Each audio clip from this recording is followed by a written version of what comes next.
So what caused Tesla stock to pull back today? What's going on, team? It's Ricky with TechBit Solutions, and a lot of people are asking this question as Tesla goes from highs of 710 during normal market hours, and it dropped to lows of 675, if I'm not mistaken, around 680, which is right around the SMA line. I'm not very surprised. A lot of you guys know, especially if you're part of the Learn Plan Profit group, I had an active short position on Tesla. It wasn't anything crazy. It was only 150 shares. I took my initial short position at 719, and I decided to lock in profits as soon as Tesla broke below 690. If you watched the live trading session today, you would have seen exactly just that, me cover or buy to cover my profits on the Tesla short. But what is it that caused this negative catalyst? I want to share three things. First off, on the technical aspect, let's be honest. Tesla trading at 720 a share, it was not a cheap price, right? Tesla was previously struggling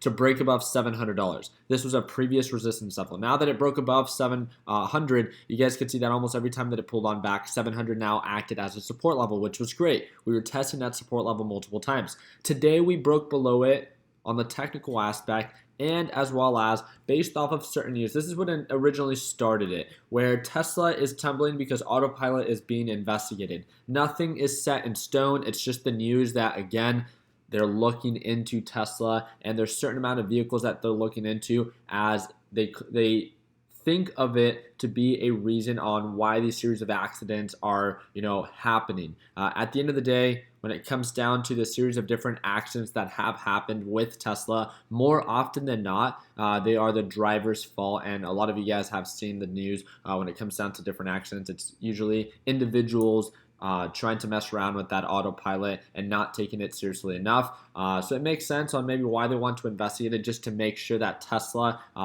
isn't leaving any open doors when it comes down to safety. But Tesla year after year is one of the top rated safety vehicles, especially with their Tesla Model Y, is one of the first cars that ever, got 5 stars. So make sure you take that into consideration. It is unfortunate news. It shouldn't encourage you to panic. Nothing was said where, Tesla's done for, right? They need to change a certain amount of things.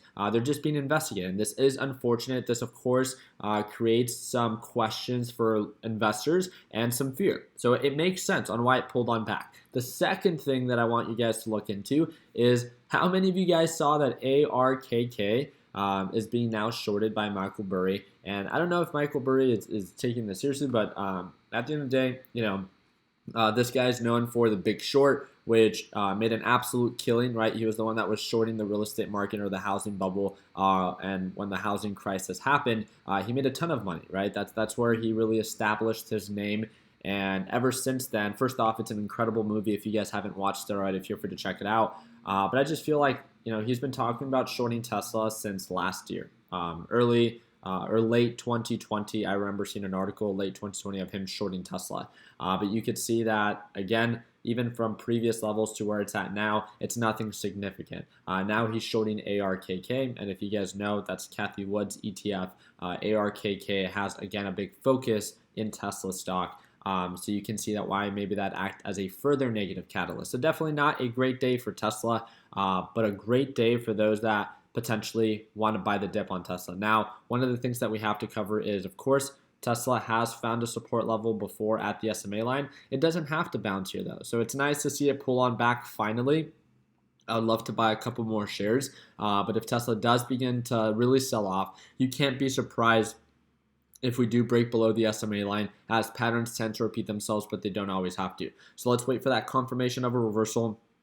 I have all my alerts set right here if we break below the SMA line or we break above 700. So I either know to buy more or to short more on Tesla. So I'm super excited to follow up with it. Again, the only people that freak out on pullbacks are those that are super emotionally invested and have too much money in the stock that they have no more money to buy back at the lower level. So just make sure that if you're someone that's freaking out, this video isn't to call you out or anything like that. It's really just to open your eyes that, we've all been in that position where sometimes we buy too much at these overbought levels, and when something doesn't necessarily go according to plan and it pulls on back, it's kind of a tougher situation to tolerate. And that's all we want you to do, is to be able to put yourself in a position in which you can tolerate. So even when these pullbacks do happen, that you're set up to be able to buy the dip and then ride the recovery and even make more than you were when it was previously trading at that price point. So wanted to update you guys on that, and that's really just it. So there wasn't too much activity with the overall NASDAQ market. I did see that it was a little red day,